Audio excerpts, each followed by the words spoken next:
패비 윤씨 궁궐의 침묵 속에서 만일 이 글을 읽는 이가 있다면 나는 이미 이 세상에 머물고 있지 않음을 알아주시오. 그대가 이 봉인을 열었을 때 내 심장은 이미 차가운 침묵 속에 머물러 있었다. 궁궐의 불빛이 꺼진 뒤 나는 서서히 그림자가 되었다. 1482년 8월 16일. 그날 조선의 하늘은 내게 마지막 숨을 허락했다. 촛불이 흔들리는 어둠 속에서 누군가의 운명이 끝나고 있었다. 그 운명의 주인공은 바로 나, 한 여인의 마지막 숨결이었다. 차가운 바람이 창문 틈으로 스며들었고 촛불은 마지막 빛을 내뿜으며 꺼져갔다. 그 순간 조선 궁궐의 한 여인은 역사 속으로 사라졌다. 바람이 지나간 뒤 그날의 궁궐은 여전히 숨을 쉬고 있었다. 1476년 성종 7년의 어느 가을밤 궁궐 안뜰에는 잔잔한 바람이 불어왔다.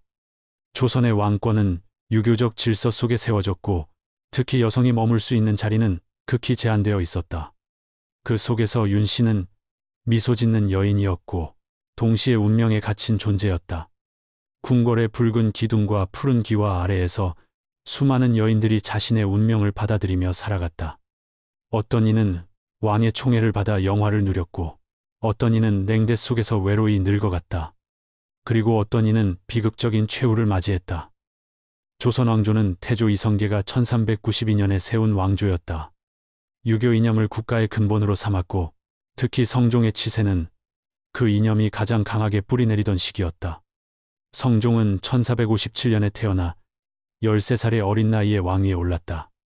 그의 어머니 인수대비와 할머니 정의왕후가 섭정을 하며 어린 왕을 보필했다. 이 두 여인은 조선 궁궐에서 막강한 권력을 행사했다. 특히 인수대비는 여성 교육에 관심이 많아 내훈이라는 책을 편찬했다.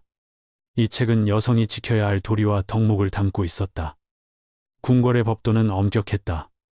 왕실의 여인들은 칠거지약이라는 유교의 가르침 아래 살아야 했다.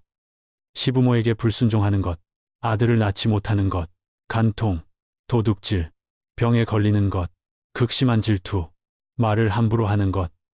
이 7가지 죄 중 하나라도 저지르면 여인은 쫓겨날 수 있었다. 이것이 조선의 법이었고 궁궐의 질서였다. 삼종지도라는 가르침도 있었다.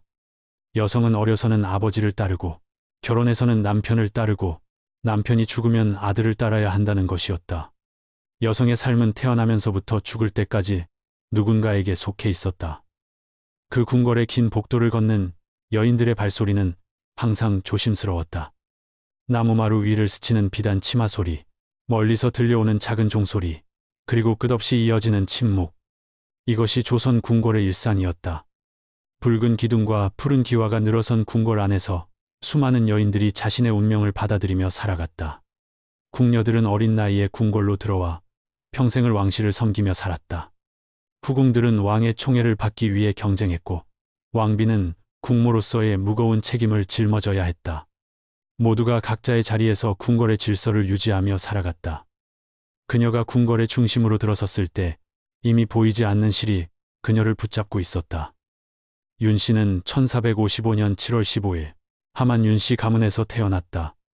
아버지는 판봉상 시사를 지낸 윤기견이었고 어머니는 고령신 씨였다. 그녀는 고려 명장 윤관의 11대손이었다. 윤관은 고려 시대의 여진족을 물리치고 동북지방의 구성을 쌓은 명장으로 유명했다.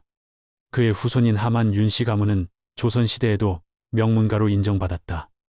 윤 씨는 이러한 명문가의 딸로 태어나 어려서부터 좋은 교육을 받았다. 명문가의 딸로 태어난 그녀는 어려서부터 유교의 가르침을 받으며 자랐다. 여성으로서 지켜야 할 덕목들, 삼종지도와 칠거지약, 내외법과 예법들을 익혔다. 그녀는 총명하고 아름다웠다고 전해진다. 어머니로부터 여성의 도리를 배웠고 스승으로부터 글을 배웠다. 조선시대 양반가의 여성들도 기본적인 교육을 받았다.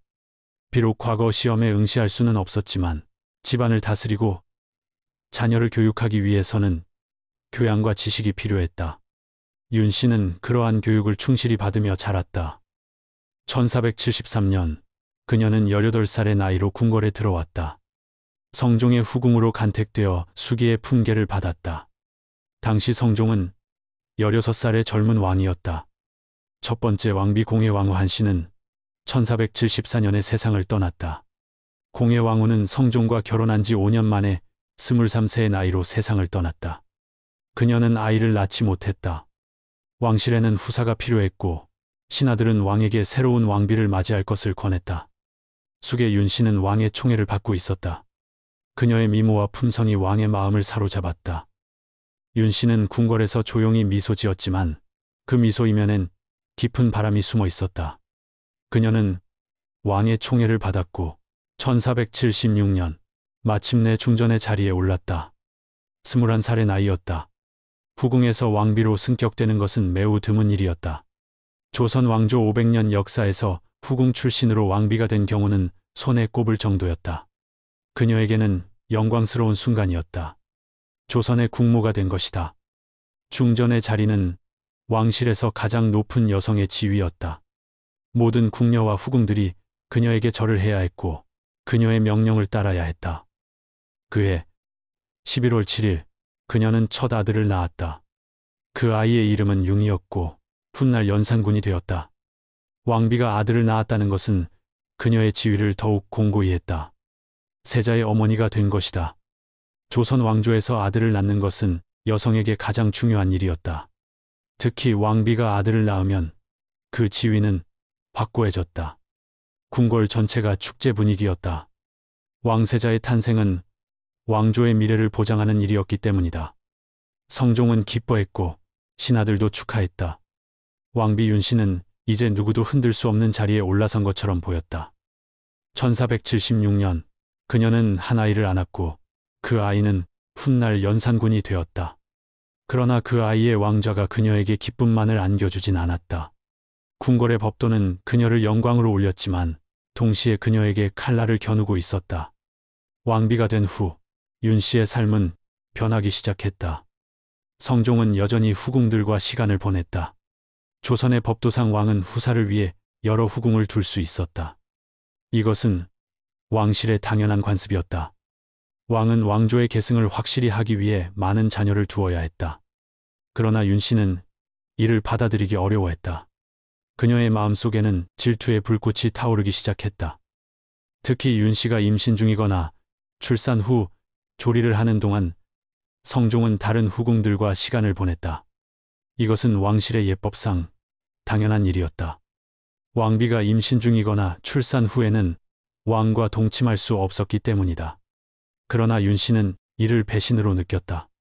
그녀는 왕의 사랑을 독차지하고 싶었다. 궁궐 안에는 많은 후궁들이 있었다. 엄숙의, 정수경을 비롯한 여러 후궁들이 왕의 총애를 받기 위해 경쟁했다. 윤씨는 왕비의 자리에 있었지만 왕의 마음을 완전히 차지할 수는 없었다. 바람이 잦아진 어느 밤 폭풍이 다가오고 있었다. 1477년 궁궐 안에서 소문이 돌기 시작했다. 왕비 윤씨가 후궁 중 한 명을 해치려 했다는 소문이었다. 비상이라는 독약이 궁궐 안에서 발견되었다. 이것은 단순한 질투를 넘어선 중대한 범죄였다. 왕궁에 독약을 들여온다는 것 자체가 영모에 준하는 죄였다. 조선 왕조실록에는 윤씨가 극약인 비상을 갖고 있었던 일이 기록되어 있다. 비상은 비소로 만든 맹독으로 조금만 먹어도 사람을 죽일 수 있는 독약이었다. 왕비가 이러한 독약을 궁궐에 들여왔다는 것은 충격적인 일이었다. 그녀는 궁궐 안 작은 방에 앉아 있었다. 창밖으로는 차가운 바람이 불어왔다. 촛불이 흔들리며 그녀의 그림자를 벽에 길게 드리웠다. 그녀는 무엇을 생각하고 있었을까?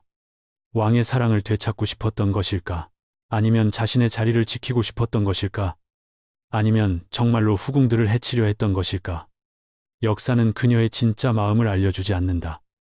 다만 실록에 기록된 사실들만이 남아있을 뿐이다. 성종실록에는 그녀의 행동이 상세히 기록되어 있다.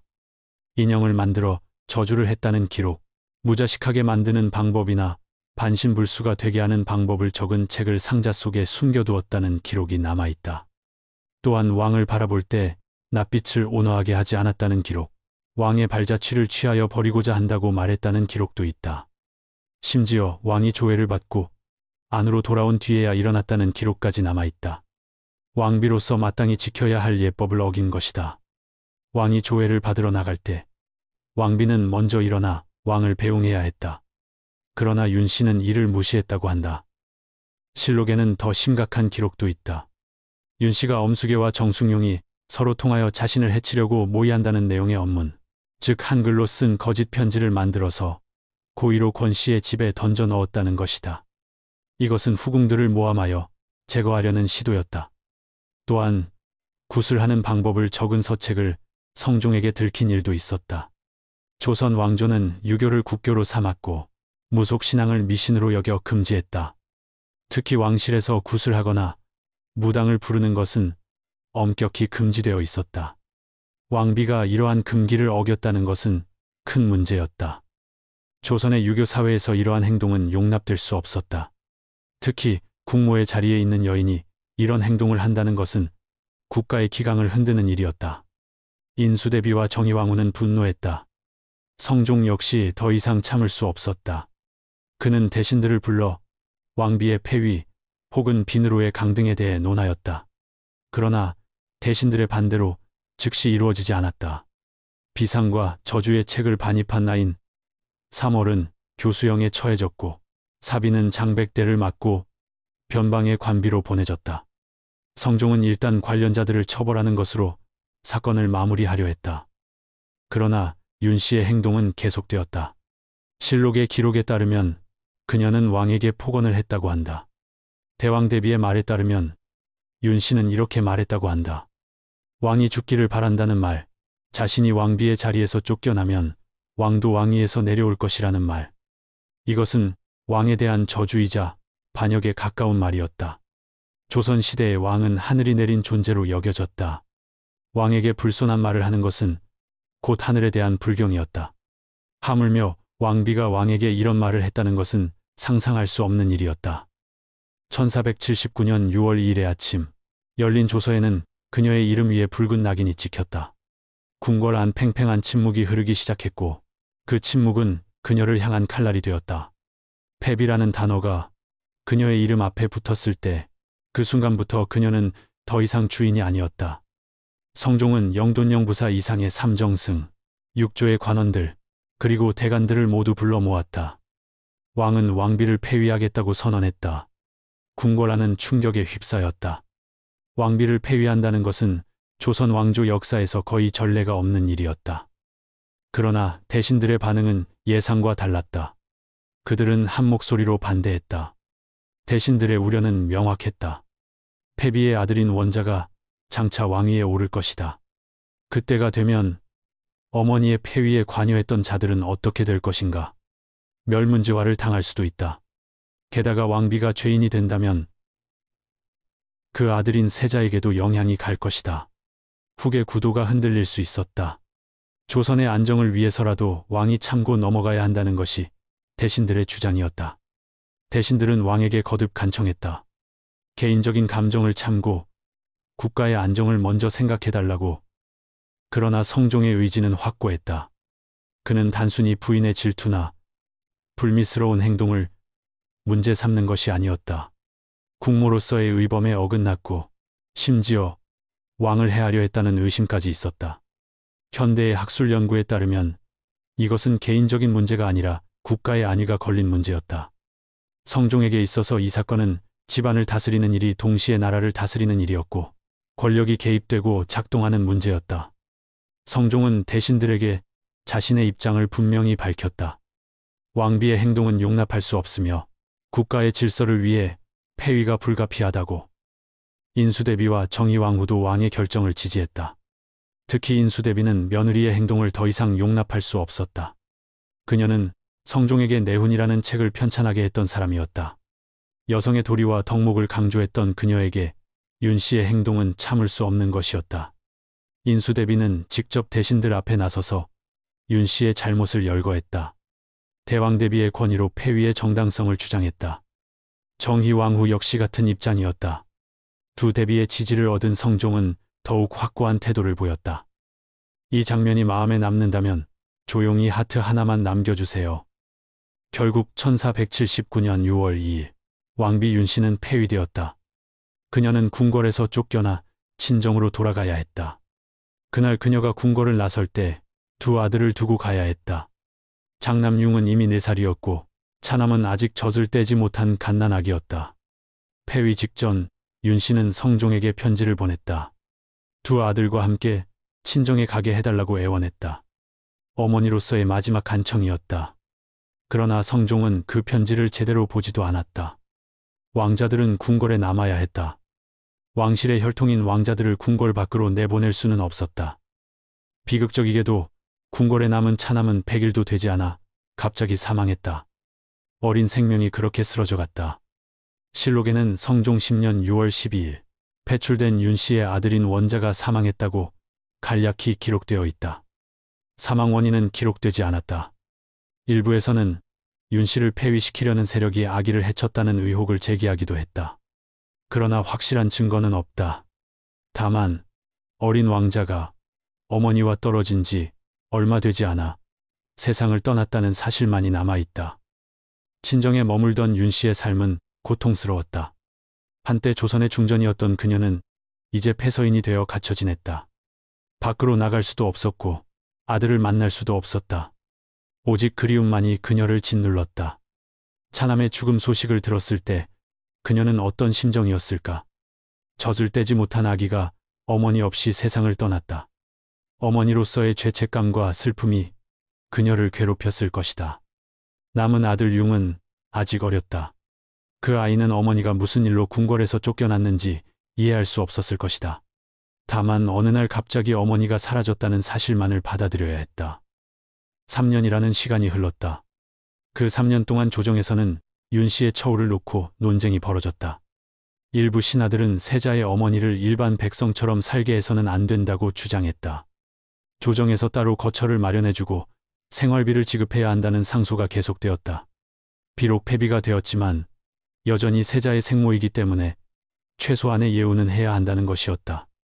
이러한 주장은 윤 씨를 동정하는 마음에서 나온 것이기도 했지만 동시에 미래를 대비하는 현실적인 판단이기도 했다.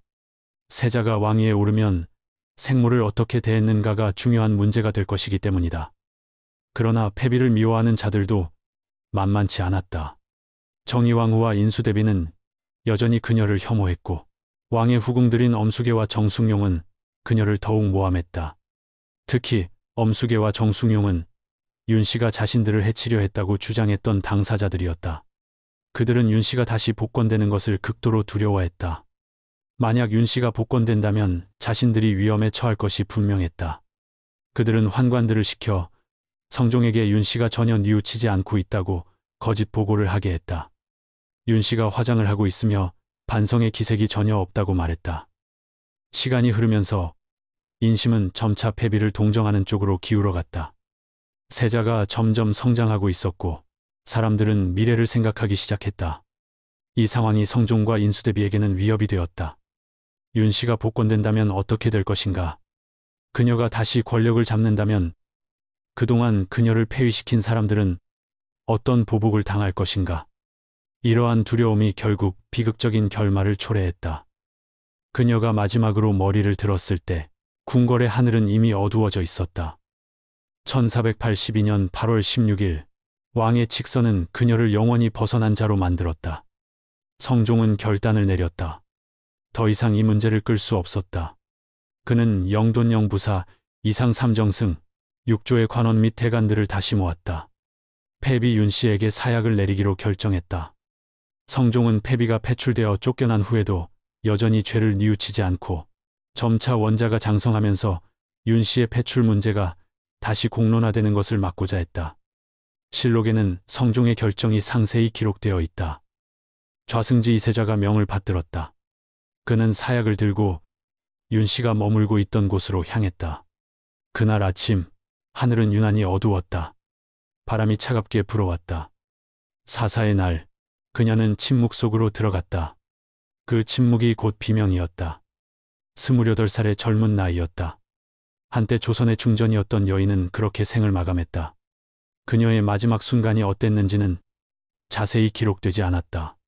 다만 그녀가 사약을 받고 세상을 떠났다는 사실만이 실록에 남아있다. 다음 장면에도 조선의 비밀이 이어집니다. 구독으로 함께 걸어가세요.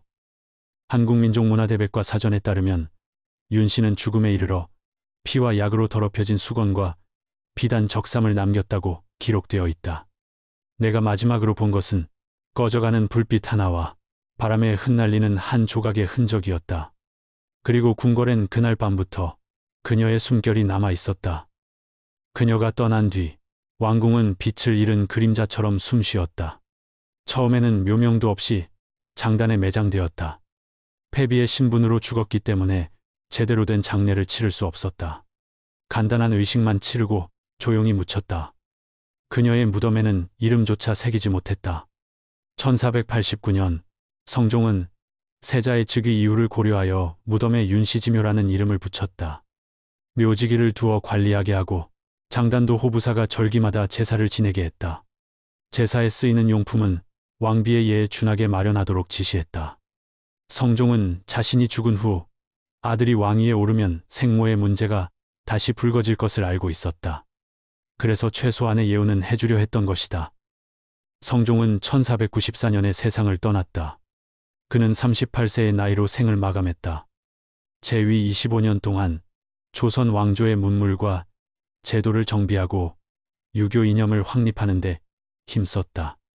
경국대전을 완성하여 법치주의를 확립했고 홍문관을 설치하여 학문을 장려했다. 성종의 치세는 조선 전기의 문화적 전성기로 평가받는다. 그러나 그의 개인적인 삶에는 폐비 윤씨라는 큰 상처가 남아 있었다. 그의 뒤를 이어 10살의 어린 나이로 왕위에 오른 사람은 바로 연산군이었다.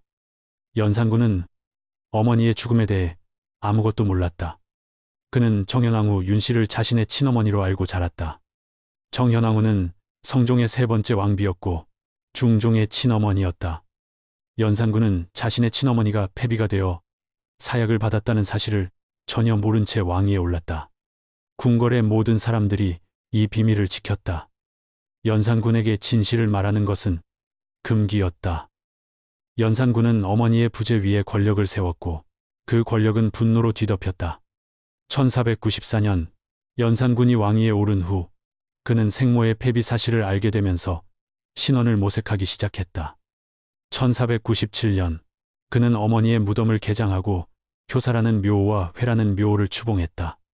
그러나 이것으로 그의 분노가 가라앉지는 않았다. 궁궐 안에서 진실을 찾으려는 그의 노력은 계속되었다.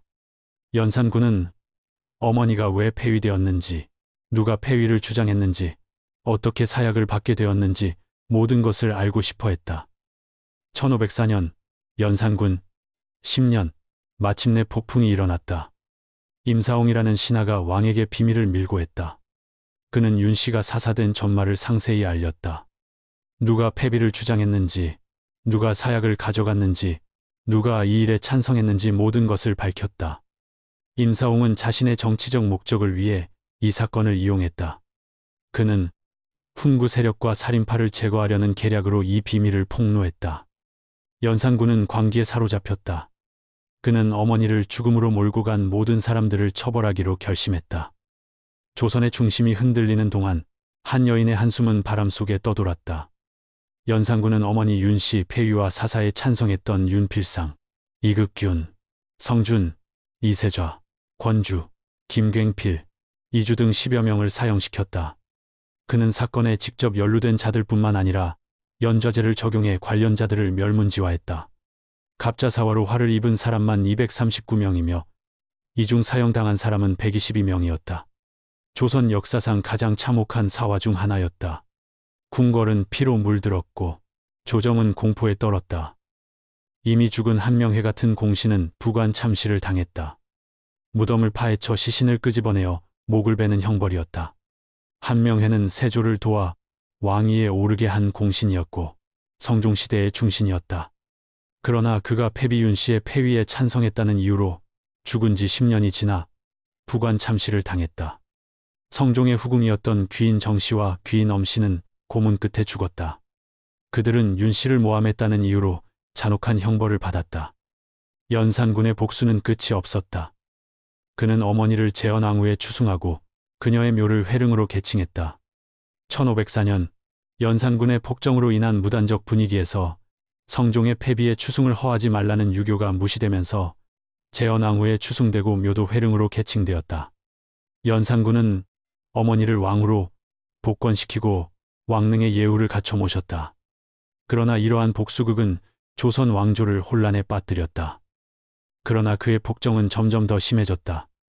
백성들의 삶은 피폐해졌고 신하들은 공포에 떨었다. 연산군은 어머니의 복수를 넘어서 폭군이 되어갔다. 그는 사치와 향락에 빠졌고 백성들을 괴롭혔다. 전국에서 미녀들을 뽑아 궁궐로 데려왔고 백성들의 땅을 빼앗아 사냥터로 만들었다. 간언하는 신하들을 가차없이 처벌했다. 조선 왕조는 위기에 처했다. 1506년 9월 박원종, 성희안, 유순정 등의 신하들이 반정을 일으켰다. 중종 반정이었다. 연산군은 폐위되어 강화도로 유배되었고 그의 이복동생 이역이 왕위에 올랐다. 그가 바로 중종이었다. 중종이 즉위한 후 연산군이 생모에게 내린 모든 관작이 폐위되었다. 재헌왕후라는 존엄은 사라졌고 회릉은 다시 패비윤씨 지묘로 격하되었다. 역사는 다시 그녀를 패비로 기록했다. 연산군이 어머니를 위해 한 모든 일이 무효가 되었다. 연산군은 유배지에서 불과 2달 만인 1506년 11월에 사망했다. 31살의 나이였다. 어머니의 복수를 위해 조선을 피로 물들였던 왕은 그렇게 쓸쓸히 생을 마감했다. 그의 죽음으로 패비 윤씨를 둘러싼 비극은 완전히 끝났다. 어머니와 아들, 두 사람 모두 비극적인 최후를 맞이했다. 그 바람은 아직도 창가에 맴돌고 있다. 권력의 왕관 아래 진실은 조용히 숨을 죽인다. 패비 윤씨의 이야기는 단순히 한 여인의 비극이 아니다. 그것은 권력과 이념, 가족과 국가 사이에서 희생된 한 인간의 이야기다. 유교 이념이 지배하던 조선 사회에서 여성의 삶은 끝없는 제약 속에 있었다. 특히 왕실의 여인들은 더욱 엄격한 기준에 따라 살아야 했다. 칠거지약이라는 이름 아래 여성들은 언제든지 버려질 수 있었다. 패비 윤씨는 그 시대의 희생양이었다. 현대 학술 연구에 따르면 패비 윤씨 사건은 성리학 이념이 본격적으로 정착되는 시대적 배경 속에서 일어났다.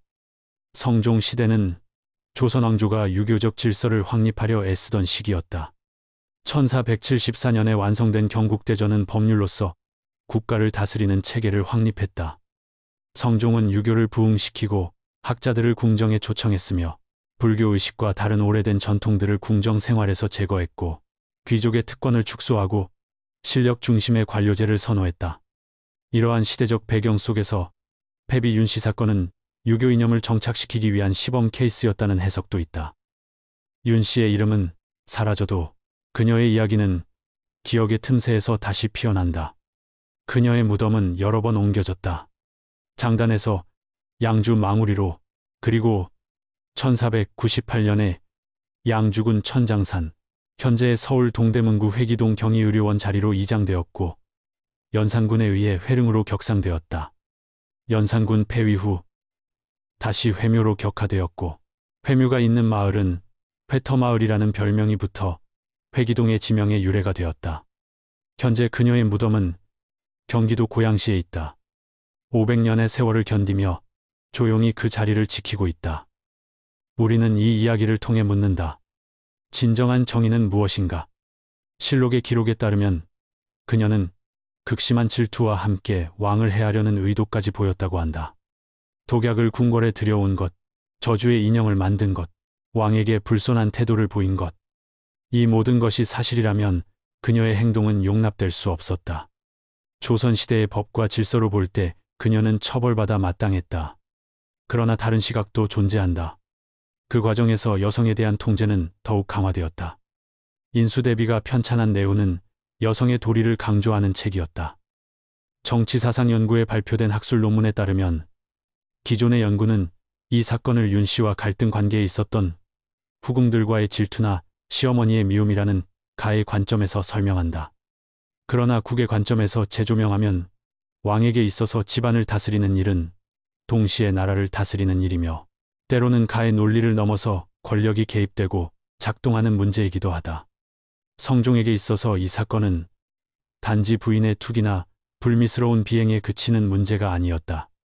국모로서의 의범에 어긋날 뿐만 아니라 자신을 모해하고 훗날의 권세를 도모하려는 일종의 역모 사건이었다. 성종은 왕실과 국가가 위기에 봉착하는 것을 막기 위해 패비의 결단을 내리고 윤씨를 사사했다는 것이다. 밤이 찾아오고 그 속에서 한 조각 불빛이 살아난다. 이제 내가 남긴 이 글자는 바람이 되어 당신의 귓가에 속삭일 것이다. 조선왕조실록은 유네스코 세계기록유산으로 등재되어 있다. 472년간의 역사가 담긴 이 방대한 기록 속에는 수많은 이야기들이 숨어 있다. 왕들의 치적뿐만 아니라 궁궐의 일상, 백성들의 삶, 그리고 잊혀진 여인들의 목소리까지. 실록은 1392년부터 1863년까지의 기록을 포함하며 1893권으로 구성되어 있다. 세계에서 가장 긴 단일 왕조의 연속적인 기록으로 여겨진다. 실록은 왕이 죽은 후에 편찬되었고 살아있는 왕은 실록을 볼 수 없었다. 이것은 객관적이고 정직한 기록을 보장하기 위한 장치였다. 그녀의 한숨은 아직도 궁궐에 머물러 있다. 그리고 당신이 그 속에 귀 기울일 때 역사는 다시 살아난다. 540여 년이 지난 지금 우리는 패비 윤씨의 이야기를 통해 무엇을 배울 수 있을까? 권력은 영원하지 않다.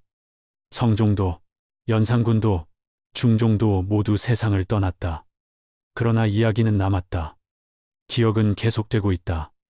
패비 윤씨의 무덤 앞에 서면 500년 전의 바람이 여전히 불고 있음을 느낄 수 있다. 살루드 도라다 70 채널에서 조선의 숨겨진 이야기를 함께 나눕니다. 역사는 과거의 기록이지만 동시에 현재를 비추는 거울이다. 패비 윤씨의 이야기를 통해 우리는 인간의 욕망과 권력, 사랑과 증오, 희망과 절망을 본다. 촛불이 꺼지고 어둠이 찾아온다. 그러나 어둠 속에서도 이야기는 계속된다. 바람에 실려 전해지는 한 여인의 목소리. 그 목소리는 지금도 궁궐의 긴 복도를 지나 우리에게 닿고 있다. 만일 이 글을 읽는 이가 있다면 나는 이미 이 세상에 머물고 있지 않음을 알아주시오. 그러나 나의 이야기는 여전히 살아 숨쉬고 있다. 역사의 한 페이지로, 사람들의 기억 속으로, 그리고 지금 이 순간 당신의 마음 속으로.